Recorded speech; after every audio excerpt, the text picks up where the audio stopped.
Hello, Steve Arts 89. Well, the second series of Ryan Murphy's Monsters, which is about the Lyle and Eric Menendez case, is getting a lot of criticism because he appears to be sexualizing the brothers and implying incest and implying that they had a relationship. Now, this is something that was probably rumoured at some point, but nothing that was ever substantiated, and seems to be kind of glamorizing on some level the case, and just taking it to a place that it didn't need to go, particularly when the boys have accused their father of sexual abuse, and by sexualizing them and making them incestuous, it seems, I feel like on some level it validates the activity on some level, or the abuse on some level. It certainly undermines it. I think it's just trashy. It just seems trashy. It just seems sensationalist, and it's really unfair what happened to those guys. They did not get a fair trial back in the day. There's a huge movement now to have that sort of re-examined, because the first, people forget there were two trials. The first trial, they basically they didn't come to a verdict. They basically had problems with it, and when they went and put them back on trial again, they basically said, well, you can't use any of the evidence or arguments or anything that you did the first time, which was their defence. So there was no hope for them for the second trial. They were going to be convicted no matter what, because they weren't allowed to actually use the defence that they had done a good job of substantiating in the first trial, which is why they didn't get convicted the first time.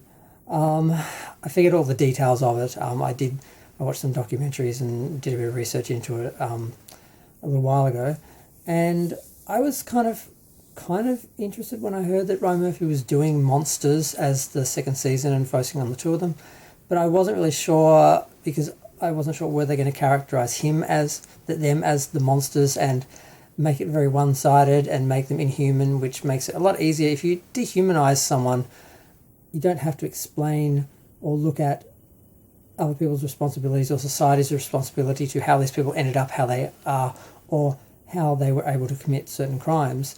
If you just say they're monsters, well, that just explains everything. They're monsters. That's it then. It's just too simple, and it's just very easy for people to do that. So I was hoping he wouldn't go that route. There is some hint that the parents are portrayed fairly monstrously, and maybe they're the monsters of the piece. It's unclear who the monsters are, and the idea that these two childhood victims of sexual abuse could be portrayed as monsters and incestuous, which of course is something that straight people will vilify and see as, so it's not looking good. But I do understand that they did, kill their parents. It wasn't like an accident. They planned it out, but what sort of state of mind and maturity and development were they at after the years of abuse that they suffered? That part is unclear, really.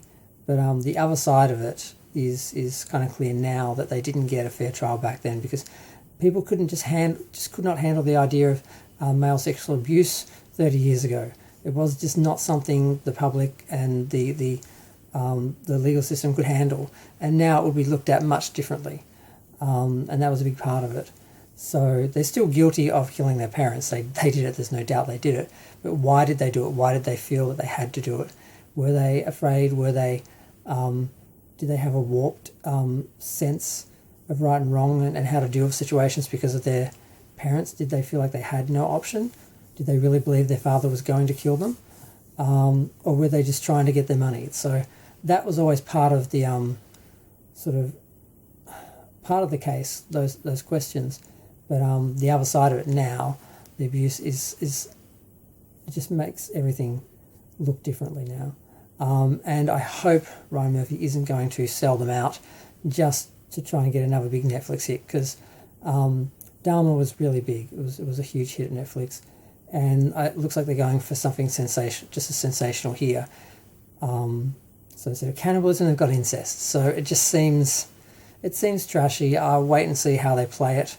I will watch. I think I'm going to watch it, and I'm curious how they're going to do in the next season, the third season, which is going to be about Ed Gein, who was another cannibal, and necrophile, and he's being played by little Charlie Hunnam, who I always think of as the kid from Queer as Folk. Although I did see him in the biker show. I forgot what that was called.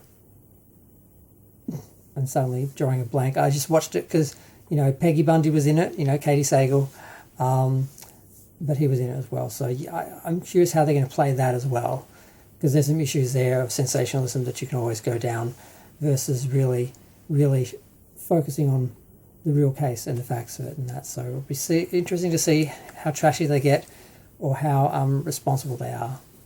We'll see.